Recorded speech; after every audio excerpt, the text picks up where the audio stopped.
Eu me orgulhava de muitos de meus atributos. Considerava-me leal e generoso.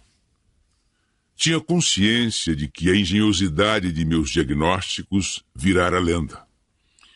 Em Viena era um médico pessoal de grandes cientistas, artistas e filósofos como Brahms, Bruck e Brentano.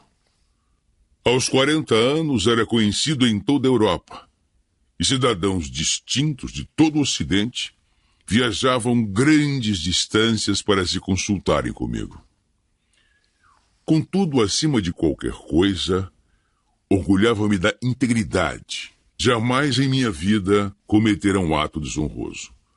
A não ser, talvez, que fosse considerado responsável por meus pensamentos carnais de Berta, pensamentos que de direito deveriam ser dirigidos à minha esposa Matilde. Assim hesitei em apanhar a carta da mão estendida de Lou Salomé, mas por um breve lapso. Outro olhar naqueles cristalinos olhos azuis e abri. Estava datada de 10 de janeiro de 1882 e começava assim. Meu amigo Friedrich. Vários parágrafos tinham sido circundados. Vós acabastes de dar ao mundo uma obra ímpar. Vosso livro é caracterizado por uma convicção tão consumada que pressagia a mais profunda originalidade. De que outra forma poderíamos, minha esposa e eu, ter realizado o desejo mais ardente de nossas vidas, ou seja, que algum dia algo vindo de fora possuísse plenamente nossos corações e nossas almas? Cada um de nós leu o vosso livro 2 vezes, primeiro sozinho de dia e depois em voz alta de noite. Disputamos com razão o único exemplar e lamentamos que o prometido segundo exemplar ainda não tenha chegado. Vós estáis doente. Vós também estáis desanimado? Em caso positivo, gostaria tanto de fazer algo para afastar vosso desalento. Como devo começar? Nada mais posso fazer que não esbanjar meus elogios irrestritos a vós. Aceitai-os ao menos com um espírito amigável, ainda que vos deixe insatisfeito. Saudações sinceras de vosso Richard Wagner. Richard Wagner. Não obstante toda a minha urbanidade vienense, toda a familiaridade e facilidade com os grandes homens da época, confesso, fiquei aturdido. Uma carta tal como aquela, escrita pelo próprio punho do mestre. Mas rapidamente recuperei a serenidade. Achei tudo muito interessante, mas perguntei à senhorita o que precisamente poderia fazer por ela. Inclinando-se outra vez para a frente, Lou Salomé repousou de leve sua mão enluvada sobre minha mão e frisou que Nietzsche estava doente. Muito doente. Ele precisava de ajuda. Mas qual era a natureza da doença dele? Quais eram os seus sintomas?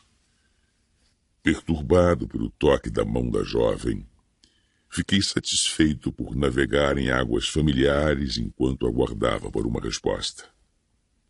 Dores de cabeça. Dores de cabeça lancinantes e surtos constantes de náusea e uma ameaça de cegueira. Sua visão vinha gradualmente se deteriorando. E problemas estomacais. Às vezes não conseguia comer durante dias. Insônia. Nenhum remédio conseguia fazê-lo dormir, de modo que tomava doses perigosas de morfina. E tontura. Às vezes, ficava mareado em terra firme vários dias de uma vez. Longas listas de sintomas não eram novidade nem estímulo para mim, que normalmente examinava de 25 a 30 pacientes por dia e viera a Veneza precisamente para descansar dessa lida. Contudo, tamanha era a veemência de Lou Salomé que me senti compelido a prestar plena atenção. É claro que examinaria o amigo daquela dama. Quanto a isso, não havia dúvida. Afinal, eu era um médico. Mas havia algo que me escapava. Por que a senhorita e seu amigo não vinham a mim por um caminho mais direto? Por que simplesmente não escreviam para o meu consultório em Viena e solicitavam uma consulta? Com essa pergunta, olhei ao redor à procura do garçom para trazer a conta. E pensei como Matilde ficaria satisfeita com meu retorno tão rápido ao hotel. Mas não era fácil se livrar daquela mulher ousada que pedia mais uns minutinhos, dizendo que não estava exagerando a gravidade do estado de Nietzsche, a profundidade do seu desespero. Eu não duvidava, mas voltei a perguntar: por que o Sr. Nietzsche não se consultava comigo no meu consultório em Viena? Ou não visitava um médico na Itália, onde ele morava? Gostaria que eu indicasse um médico na própria cidade dele? E por que eu? Aliás, como a senhorita ficou sabendo que eu estava em Veneza? Ou que era um aficionado da ópera e que admirava Wagner? Lu Salomé não se abalou e sorriu diante de minhas perguntas, seu sorriso tornando-se malicioso à medida que a fuzilaria prosseguia. Fräulein sorria, como se tivesse um segredo. Parecia uma jovem dama que adorava mistérios. Disse-me que achava notável eu ter tantas perguntas. Afinal, conversáramos por apenas poucos minutos e já havia tantas perguntas intrigantes. Para a jovem dama, aquilo certamente era um bom presságio de conversas futuras. Pediu-me então para falar sobre nosso paciente. Nosso paciente. Mas uma vez a sua audácia me espantava. E Lu Salomé continuou. Relatou que Nietzsche exaurira os recursos médicos da Alemanha, Suíça e Itália. Nenhum médico conseguiu compreender sua doença ou aliviar seus sintomas. Nos últimos 24 meses, consultara-se com 24 dos melhores médicos da Europa. Abriu mão de seu lar, abandonou seus amigos, renunciou à sua cátedra na universidade. Tornou-se um andarilho, em busca de um clima tolerável, à procura de 1 ou 2 dias de alívio de sua dor. Dito isto, a jovem mulher parou, erguendo a xícara para bebericar enquanto mantinha o olhar fixo em mim, que aproveitei a deixa. Expliquei-lhe que, em minha prática como clínico, via com frequência pacientes em estados incomuns ou intrigantes, porém, deveria ser honesto, não dispunha de milagres. Numa situação como aquela de cegueira, cefaleias, vertigem, gastrite, fraqueza, insônia, em que vários excelentes médicos foram consultados e deixaram a desejar, era pouco provável que eu conseguisse fazer mais do que me tornar o 25º excelente médico em tantos meses. Reclinei-me na cadeira, apanhei um charuto e o acendi. Soprei uma fumaça fina e azulada, esperei até se dissipar e continuei. Ofereci-me para examinar o professor Nietzsche em meu consultório. Entretanto, era bem provável que a causa e a cura de uma doença tão refratária como a dele ultrapassassem o alcance da ciência médica de 1882. E alertei a jovem dama que seu amigo poderia ter nascido uma geração cedo demais. Lu Salomé repetiu minhas palavras. Nascido cedo demais. Considerou-a uma observação presciente, pois muitas vezes ouvira Nietzsche proferir exatamente aquelas palavras. Agora minha jovem dama tinha certeza de que eu era o médico certo para ele. Apesar de minha presteza em partir e da visão recorrente de Matilde já vestida e andando ansiosa pelo quarto do hotel, Lu Salomé finalmente conseguira captar toda a minha atenção. E explicou-me que muitas vezes Nietzsche se autodenominava um filósofo póstumo.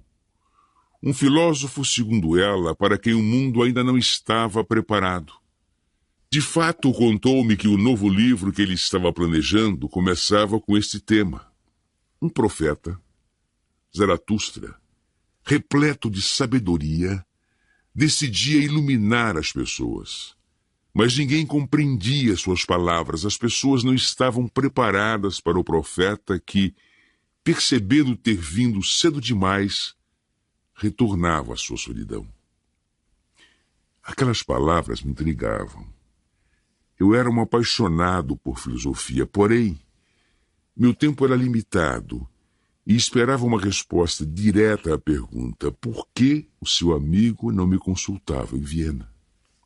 Lou Salomé fitou-me diretamente nos olhos. Desculpou-se pela imprecisão de suas palavras. Talvez estivesse sendo demasiado indireta, afinal, sempre gostou de se deter na presença de grandes mentes. Talvez porque precisasse de modelos para seu próprio desenvolvimento, talvez porque apenas gostasse de colecioná-las, mas confessou que considerava um privilégio conversar com um homem como eu. Senti que enrubescia. Não mais suportava o olhar dela e desviei a visão para longe, enquanto ela admitia sua possível culpa por ser indireta, simplesmente para prolongar o tempo que passávamos juntos naquele café. Fiz sinal para o garçom e perguntei à senhorita se gostaria de mais café e mais daqueles pãezinhos engraçados. A senhorita já refletiu sobre a diferença entre a panificação alemã e a italiana? Permita-me descrever minha teoria sobre a concordância entre o pão e a personalidade nacional.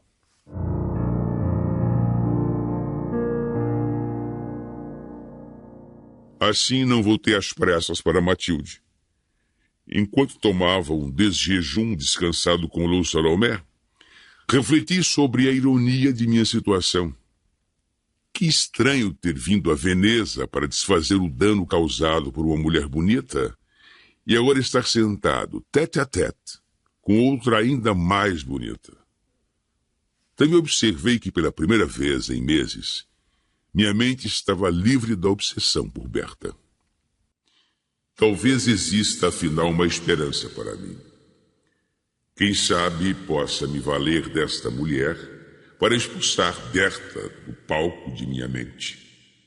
Terei descoberto o equivalente psicológico da terapia da substituição farmacológica. Uma droga benigna como a valeriana pode substituir uma mais perigosa como a morfina. Similarmente, talvez Lou Salomé possa substituir Berta. Um grande progresso. Afinal, esta mulher é mais sofisticada, mais realizada. Berta é, como dizer, pré-sexual, uma mulher irrealizada, uma criança se debatendo desajeitadamente no corpo de uma mulher. Contudo, sei que era precisamente a inocência pré-sexual de Berta que me atraía para ela. Ambas as mulheres me excitavam, e pensar nelas provocou uma vibração quente nas partes pudendas. Por outro lado, ambas as mulheres me amedrontavam, ambas perigosas, mas de formas diferentes.